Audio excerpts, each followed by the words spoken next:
With the introduction of .NET 7, there are now 6 different string literal formats, and you need to know them all as a professional developer.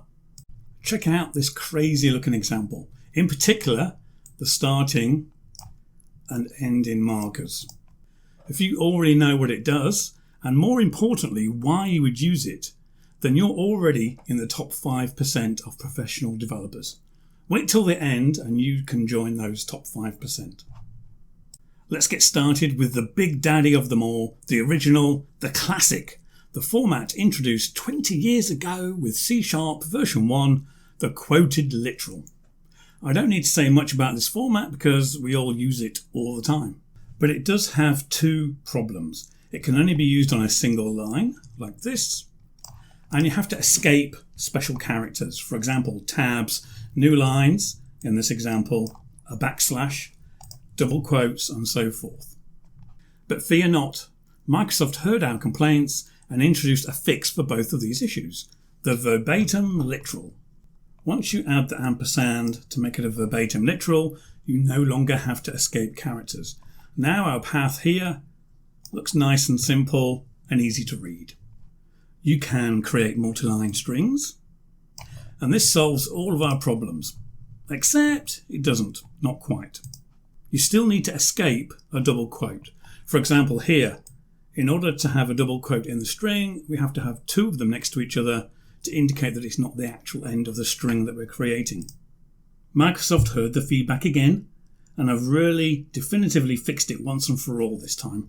Introduced in C# 11 with .NET 7, we have a new hero, the raw literal.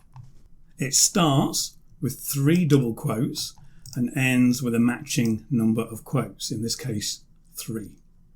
You no longer have to escape any characters, so finally we've got that fixed for the escaping problem. Here you can see an example. We've put double quotes around the word the, and it works just fine. It also has a cool new feature, allowing you to indent your text to make it line up neatly.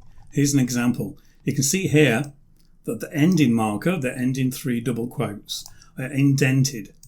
This means that above it, these 2 lines will only start to be used from the same level of indent. This allows us to create multi-line strings that cover multiple lines and where the actual text can be fully indented so that it neatly lines up. But we still get the output exactly as we want, where this line and this line start actually at the start of the line for output purposes. This is great because I love having my code line up neatly. But what if you need 3 double quotes inside the string? Here's an example of how you solve that. You have 3 double quotes here inside the string. All you need to do is add an extra double quote to the starting and ending marker. And as long as those markers have more double quotes than appear inside the string itself, you're all good. And you could add 5, 6, 7, as many as you like. So finally, Microsoft have solved the multi-line and escaping issue. So this is great for something like a JSON block or an XML block. You could paste in a huge block which has all sorts of different quotes, double quotes, etc. You don't have to worry about escaping issues. Just make sure your starting and ending block have more double quotes than appear inside it, and you're all good.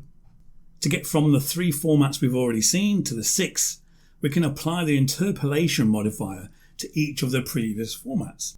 The interpolated quoted literal allows expressions to be evaluated and inserted at runtime. I'm sure you're all familiar with this. It's something that's very common. We've used it for a long time. Here's an example. We've just added the $sign to the front, and now we can have the insertion of a variable inside our string. We can apply interpolation to the verbatim literal. As we can see here, we put the dollar in front of the ampersand and insert a value. Something people probably don't know is you can actually invert the order. You can actually put the ampersand and then the dollar, and it works exactly the same way. Finally, we are on our last format, the 6th, interpolated raw literal. The raw literal has a really cool feature. Here you can see we have interpolation using just a single $sign. But what happens if within our string, our quoted string, we want to use curly brackets? We don't want these to be confused with interpolation. We want them to be part of the literal. To get over that, we can add an extra dollar. So here we have $2.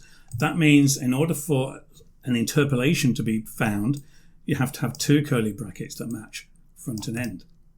And if you wanted to make it more, you could do so. You could make it 4 curly brackets before interpolation is recognized.